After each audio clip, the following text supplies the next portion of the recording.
مامۆستا گیان خوشکەکی ئێزیدی بوویتە موسڵمان. تەمەنێکی زۆر گەنجەیە، ماوەی 2 ساڵە شەهادەی هینایە. الله بەس بە خۆت دەزانی لەناو ئێزیدی ئاوایە هەر کەسێک ببتە موسڵمان دەیکوژن. وەک ئەو ساڵی پێشتر کە دوعاخان خوای گەورە فیردەوس العەلای بە قسمەت بکات بیکاتە هاوڕێی پێغەمبەر کەوا کوشتیان و بەردبارانیان کرد.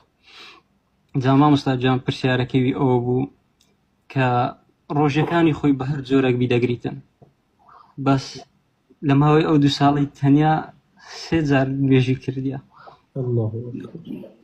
نەیتوانێت نوێژەکان بکات لە ترسی ئەوەی کەوا ئاشکرا بیت و بیکوژن، لە ترسی ڕۆحی خۆی، لەبەر ئەوەی زۆر گەنجە و تۆزێک ترسی لە دڵدا هەیە.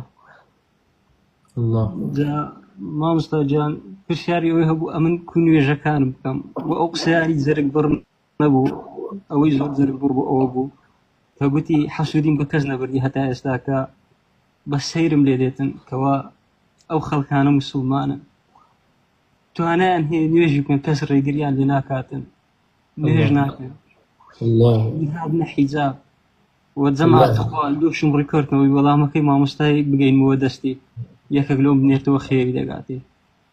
خوای گەورە تەباتی پێ ببەخشێ، خوای گەورە هیدایەتی تەواوی بێ باوەڕان بدات، خوای گەورە و خوشکەشمان بپارێزێ یا ڕەبی. طبعاً ئەو ژیانەی ئەو زۆر ناڕەحەتە کەوا باسی کردو بۆ جەنابەت، و ئێمەش زۆر کەم خەمین لە کاتێکە هیچ مەناعەتێکمان نییە، هیچ ڕێگریەکمان نییە، بەڵکو دەستخۆشیشمان لێ ئەکەن ئەگەر نوێژ بکەین. زۆر جا نوێژەکان ئەفەوتێنین، خەڵک پرسیارەکان نوێژی بەیانیان ناکەم، یا بۆم ناکرێت، یا بیر مەچێت، یان 2 ساڵە وازم لە نوێژێناوە. بەڕاستی ئەوە کارەساتە، سەیری ئەو نیعمەتەکەن ئێوە تیایان، سەیری ئەو نیعمەتەکەن لە کێ گیراوەتەوە. 2 ساڵە ئیمانی هێناوە بەڵام 3 نوێژی کردەوە. لە خوشکە بەڕێزە ئەبێ نوێژەکانی بکات، بەڵام چۆن ئەبێ بەدزێوە بیکات، بە پەنهانی بیکات. ئەگەر هەر وترا شوێنەکان چۆڵ نین، ناتوانم دایمەن لە دەور من، ئەو کاتانە ئەبێ بچێتە ناو جێگاوە، بەتانی ئەدا بەسەر خۆیە، وەکە ئەنەما وا دابنیە خەوتووە بەڵام نەخەوتووە، ئەبێ نوێژەکانی بەدڵ بکات. ئەگەر چی جوڵەش نەکا بۆ ئەوەی هەز نەکەن کە ئەم کەسە شتێکی غەریب بکات تا کەشف بێت، ئەتوانی نوێژەکانی بەدڵ بکات مادام ئەم کەسە هیچ مەجارێکی نییە، مادام ژوورێکی تایبەت بەخۆی نییە، شوێنێکی نییە بڕوان عیبادەتی تیا بکە، ئەتوانێت لە ناو جێگە هەر کە بەتانەکەیدا بەسەر خۆیە ئەتوانێت نوێژەکانی بکات، و لەو حاڵەتەشا دروستە بۆ ئەو کەسە جەمع بکات. نوێژی بەیانی لە کاتی خۆیە ئەیکات، و نوێژی نیمەڕۆ لەگەڵ نوێژی عەسرە ئەکا بە جەمع 4-4، نوێژی عیشا و نوێژی مەغریبش بە جەمع ئەیکا 3-4. بەو شێوازە هەتا ئەو کاتی خوای گەورە دەرویەکی خێری لێکاتەوە. مامۆستا گیان ئەی بۆ حیجابەکەی؟ طبعاً بۆ حیجابەکەی من نازانم لەناو ئەوان چ دەستورێک هەیە، من لەوەیان نازانم بەڕاستی چ دەستورێک هەیە. ئایا وابزانم لەناو ئەوان ئاسایی ینی ئافرەت لە چک بداتە سەری؟ جا مامۆستا گیان ئەو حەسوودی بە کەس نەبردێ، بەس ڕاستیە من حەسوودیم بەوی برد، یعنی نازانم حەسوودی تا چ ڕادەک جایزە، ینی زۆر بیر لێ دەکردو. ئەوە غیبتەیە، ئاوات خواستنە بەو ئیمانە بەداخەوە. خۆی پەروەردگار تەباتی پێ ببەخشێ و دەروی خێری لێ بکاتەوە.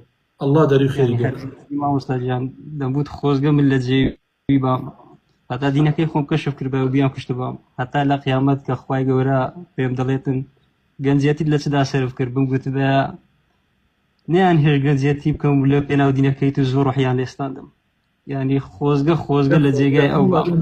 والله برام قەسەمەن بیللا من هەموو جا بیر لەواکەمەوە باشە خەڵکی ئێسا بۆ نابێتە حافظی قورئان. ئەی باشە 2 ڕۆژ تۆ لە 2 ڕۆژی تر تۆ لە حادیسەیەکە چاوت لە دەستدا، یان کە چوویتە تەمەنەوە چاوت کەس بوو عینەکشت لاپەڕەکانی قورئانی ناخوێندەوە، ئەو کاتە چۆن قورئانە خوێنیت؟ ئەی بۆ ئێسا نایکەیتە دڵتەوە کە گەنجیت کە توانات هەیە، گەنجێکی وەکو تۆ ئەتوانێت لە ماوەی ساڵێکا 2 ساڵە 3 ساڵە ببێ بە حافظی قورئان، ئەی بۆ نابیت؟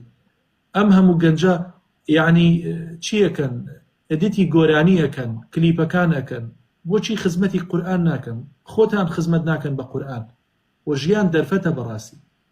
5 ڕۆژێکەوە ئەبڕێتەوە بە تایبەت گەنجایەتی گەنجایەتی کرد هەڵکشای لە سەروی چلەوەی تر لە سەروی چلەوە نێشکت هیچ وەرناگرێ هەرچیە بکەی وەکو گەنجایەتی نییە بۆ یەک عەرەب لە کۆنەوە وتویانە الحفظ في الصغر كالنقش على الحجر حفظکردن لەبەرکردن لە مناڵیدا لە بچووکیدا وەکە وایە نەقش لە بەرد بکەیت ئەگە بەردە ئێسا هەڵکۆڵدرابێ و نووسرابێ هەتایە نووسینەکەی ئەمێنێتەوە کەسێکیش بە مناڵی و بە تەمەنێکی بچووک شت لە بەرکا بە تایبەت قورئان قەت لە بیری ناچێتەوە و لۆشم بە دەرکرد مامۆستاجیان کە ئەو قسانەی کرد یعنی ئەمە لە دیداری خوای بێزارین حەز بە دیداری خوای گەورە ناکەین خوای گەورە و دەرفەتەی پێداوین ئەو نیعمەتەی لەگەڵ کردینە هیچمان ئامادەی وەمان تێدان یەکەوە هەستی شەوانە دوور کات نوێژ بکەین یعنی بەجددی دەبی ئەوەندە بێزاربین لە خوای گەورە دەوی هەر یەکێکمان بکەیەوە هەمووی خۆش دەوێت دەی ئەگەر خۆش پێنج دەقیقە نوێژەکە درێژکەوە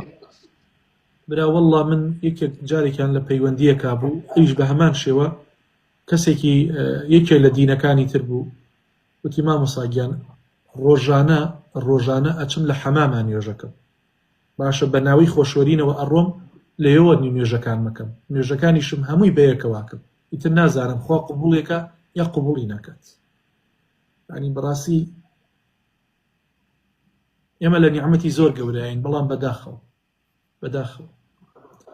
خوای گەورە هیدایەت هەر دەروی خێریش لەوان بکاتەوە جزاک الله خێرن برای شری